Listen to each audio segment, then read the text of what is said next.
Avogadro's number के बारे में डिस्कस करते हैं।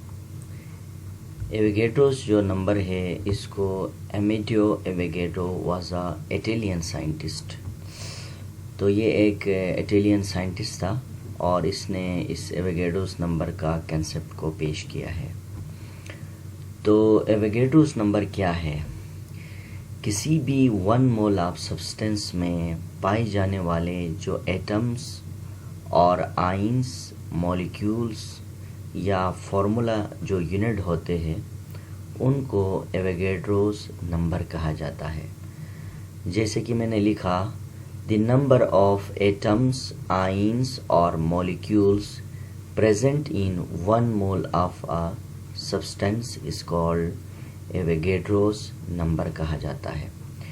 क्योंकि हमें पता है कि केमिस्ट्री के अंदर कोई भी सब्सटेंस होता है या तो वो एटम की सूरत में होता है या तो वो आइंस यानी फार्मूला यूनिट की सूरत में होता है या तो वो सब्सटेंस मॉलिक्यूल की सूरत में होता है।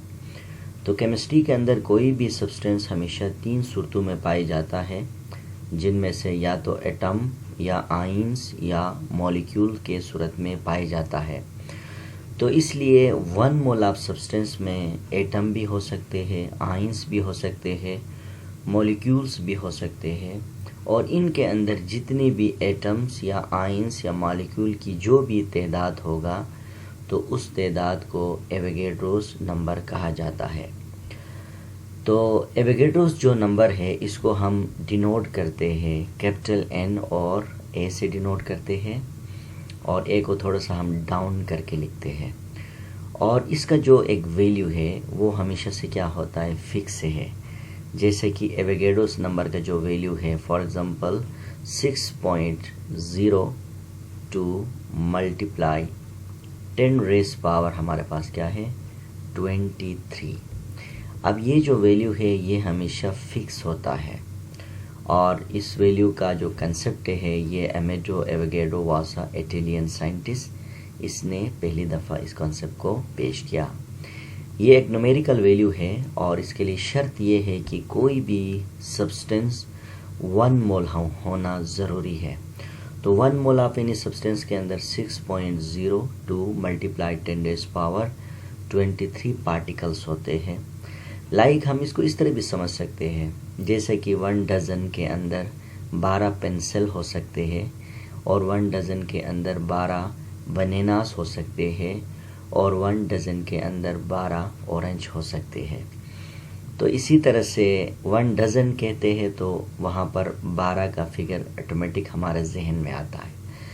तो इसी तरह से 1 मोल ऑफ सब्सटेंस के अंदर 6.02 multiply 10 rays power 23 particles of substance. The particle में बी एटम्स, द पार्टिकल में बी आइंस, द पार्टिकल में बी मॉलिक्यूल्स कहलाते हैं। तो जैसे कि मैंने यहाँ पर कुछ एग्जाम्पल्स के ज़रिए भी समझाया हूँ और यहाँ मेंशन किया है।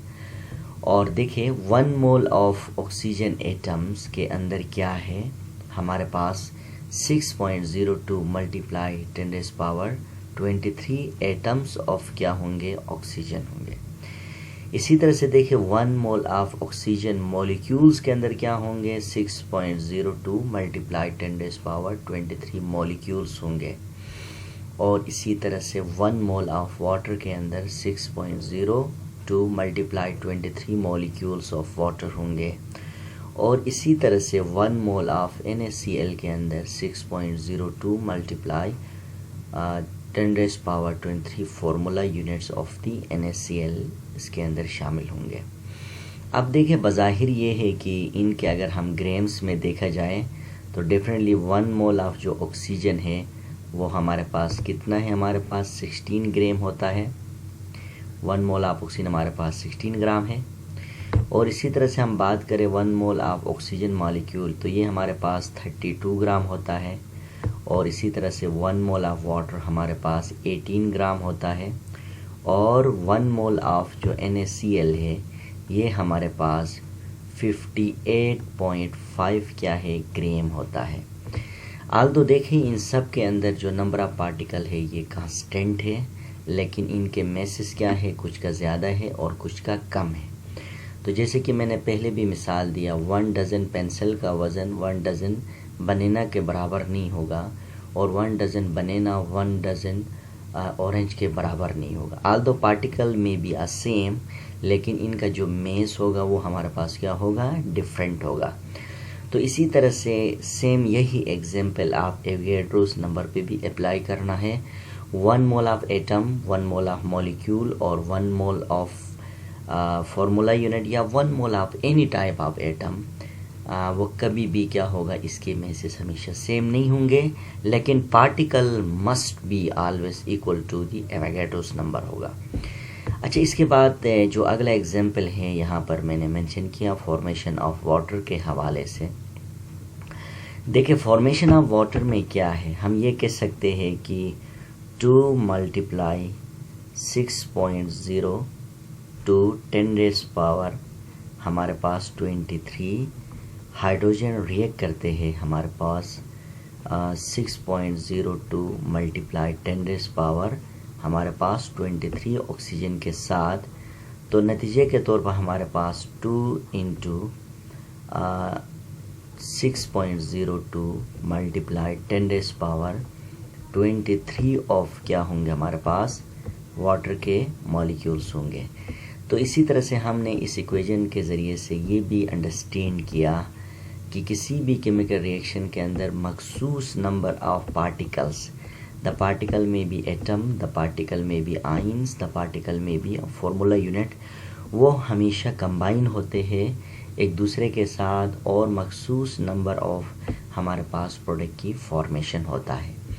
एक बात याद रखना कि एवोगैड्रोस नंबर में हमेशा ऐसा होता है कि बाज़ औक़ात जो नंबर ऑफ़ जो रिएक्टेंट में एवोगैड्रोस नंबर होगा वो नंबर ऑफ़ प्रोडक्ट में डिफरेंट हो सकता है, और बाज़ औक़ात नंबर ऑफ़ रिएक्टेंट में जो नंबर डिफरेंट किस तरह हो सकता है।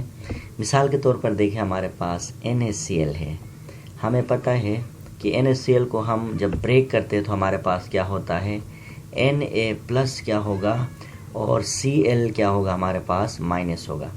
अब आप देखें इस केस में क्या है, इस केस में हम ये कह सकते हैं कि 6.02 10⁻23 NaCl हमारे पास ब्रेक हो गया, तो हमारे पास 6.0 × 10⁻23 हमारे पास क्या होगा, Na+ हो गया, और इसी तरह से हमारे पास 6.0 × 10⁻23 हमारे पास क्या होंगे, क्लोराइड्स बनेंगे।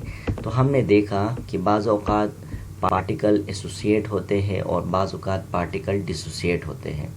अगर किसी भी केमिकल रिएक्शन में पार्टिकल एसोसिएट होते हैं तो डेफिनेटली जो रिएक्टेंट के मुकाबले में प्रोडक्ट में एवोगैड्रोस नंबर कम होगा।